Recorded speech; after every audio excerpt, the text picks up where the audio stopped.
Hello, let's solve this integration of x sine inverse x dx. The formula that we'll use is integration of uv dx, that is integration by parts की हम लोग formula use करेंगे. अगर आपको formula याद नहीं है तो मैं यहाँ पे आपके लिए formula लिख रही हूँ. आप एक बार formula लिख लीजिएगा. अभी यहाँ पे हम देखें तो u और v कौन सा रहेगा हमारा, तो u will be sin inverse x and v will be x according to the Euler rule, जहाँ पे i रहता है इन्वर्स ट्रिगोनोमेट्रिक फंक्शन और a जो है दैट इज़ एल्जेब्रिक. अभी यहाँ पे हम फॉर्मूला के अकॉर्डिंग लिखे तो integration of u v d x is equal to u integration v d x. तो u integration v d x क्या हो जाएगा, sine inverse x into integration of x d x minus integration of d u by d x है. D u by d x मतलब sine inverse x का differentiation करना है. Sine inverse x का differentiation रहता है 1/√1 minus x square into integration v d x है तो इंटीग्रेशन x डी एक्स ऐसा हो जाएगा. फिर sign inverse x into x का इंटीग्रेशन बोला है तो x का इंटीग्रेशन एक्स स्क्वायर बाई 2 होगा, क्योंकि x रेज टू n का इंटीग्रेशन क्या होता है, x raise to n+1 upon n+1, तो एक्स स्क्वायर बाई 2 हो गया. वैसे ही यहाँ पे भी इंटीग्रेशन सेकेंड टर्म में x का ही है तो it will be x square by 2. फिर sign inverse x into x square by 2 है तो हम उसे ऐसे लिख सकते हैं x square sine inverse x by 2 minus 1/2 common ले लेते हैं. इंटीग्रेशन किसका रहेगा, x square upon 1 minus x square D x. अभी ये जो इंटीग्रेशन है x square upon √1 minus x square, उसको हम लोग बोल लेते हैं I1, जहाँ हमें इंटीग्रेशन करना है किसका, x square upon √1 minus x square. इसके ऊपर के स्टेप में इंटीग्रेशन का सिंबल मेरा रह गया है तो आप लोग वो ध्यान रख लीजिएगा, आप लोग वो इंटीग्रेशन का सिंबल करना मत भूलिएगा. अभी I1 is equal to x square upon √1 minus x square है, जिससे कि हमें पता है कि साइन इनवर्स x का जो डिफ्रेंसिएशन होता है it is 1/√1 minus x square. तो क्योंकि हमारे डिनोमिनेटर में √1 माइनस एक्स स्क्वायर है तो हम लोग क्या सपोज़ करेंगे, हम लोग सपोज़ कर लेंगे कि x is equal to sine theta. अभी डिफ्रेंसिएशन अगर हम करें तो साइन थीटा का होता है कॉस थीटा डी थीटा. फिर यहाँ पे हम लोग सब कुछ सब्सटीट्यूट कर लेते हैं. x की जगह पे क्या आएगा, साइन थीटा आएगा, तो यहाँ एक्स स्क्वायर है तो वो हो जाएगा साइन स्क्वायर थीटा.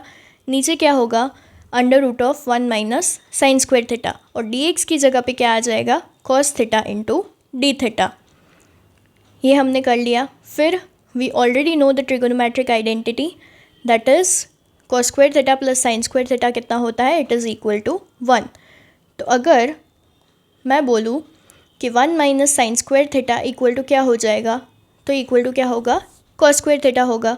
तो sine square theta into cos theta d theta upon under root में क्या आएगा, कॉस स्क्वायर थीटा आएगा, और अंडर रूट अगर हम निकाल ले तो क्या बच जाएगा मेरे पास, कॉस स्क्वायर थीटा का स्क्वायर रूट, यानी बच जाएगा कॉस थीटा. अभी कॉस थीटा कैंसिल हो जाएगा, so will be left with sign square theta d theta. अभी साइन स्क्वायर थीटा के लिए डायरेक्टली हमारे पास कोई फॉर्मूला नहीं है इंटीग्रेशन की, so will convert it in terms of cos theta. So we have the formula 1 minus cos 2 theta is equal to 2 sin square theta. 1 minus cos 2 theta by 2 is equal to कितना हो जाएगा, sin square theta. तो यहाँ पे मुझे वही लिखना है, sin square theta की जगह पे क्या आएगा, 1 minus cos 2 theta by 2 d theta. अब हमारा जो नेक्स्ट स्टेप रहेगा that will be to separate the LCM. तो LCM सेपरेट कर ले तो इंटीग्रेशन ऑफ 1/2 थीटा हो जाएगा minus integration of cos 2 theta by 2 d theta. अभी इंटीग्रेशन ऑफ 1/2 डी थीटा वो कितना होगा, theta by 2 minus cos 2 theta by 2 का अगर मुझे इंटीग्रेशन करना है तो हम क्या करेंगे, साइन 2 थीटा उसको 2 से डिवाइड करना पड़ेगा, और ऑलरेडी एक 2 है हमारे पास तो वो तो रहेगा ही. सो नीचे हो जाएगा 2 इंटू 2 प्लस, क्योंकि ये इनडेफिनेट इंटीग्रल है so will have to apply a constant. But since ये हमारा जो मेन जो क्वेश्चन है उसका एक सब पार्ट है सो हमने क्या लिख लिया, प्लस C1.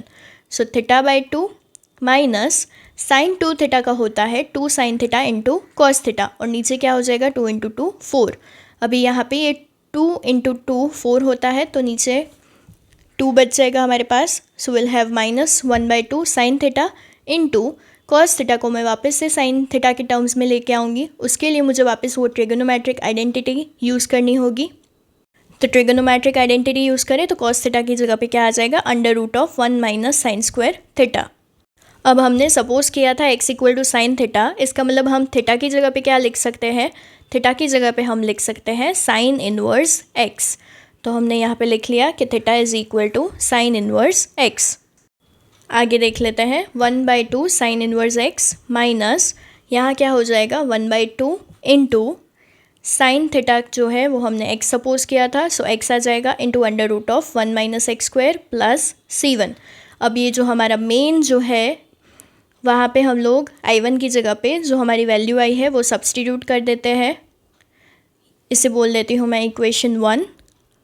सो अब हम लिखेंगे कि putting I1 in the equation 1. हमारी जो भी I1 की वैल्यू आई है वो हम कहाँ रख लेंगे, will put it in the equation 1. तो अभी हम उसे सब्सटीट्यूट करके देख लेते हैं. ये पूरी जो वैल्यू हमारी आई है that will substitute in R equation 1. Let's just right that x² divide by 2 into sine inverse x minus 1/2 into I1 था. तो 1/2 इंटू I1 की जगह पे अब ये जो पूरा है हमारा वो लिख लेंगे हम लोग. 1/2 sign inverse x minus 1/2 x into √1 - x² plus c1. और प्लस c1 और प्लस c2 वो मिला के हम क्या लिख लेंगे, प्लस c.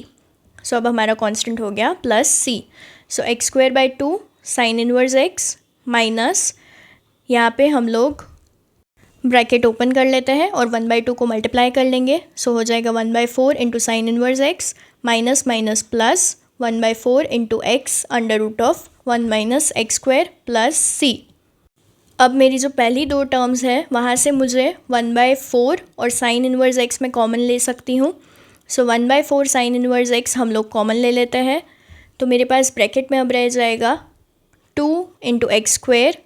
क्यों 2 आएगा, बिकॉज जो मेरी फर्स्ट टर्म है उसे मुझे 2 से मल्टीप्लाई और डिवाइड करना पड़ेगा, तभी नीचे डिनोमिनेटर में 4 होगा. सो 2x² minus 1 plus 1/4 x into √1 - x² plus c. So this is my final answer for the integration of x sin inverse x dx. Thank you.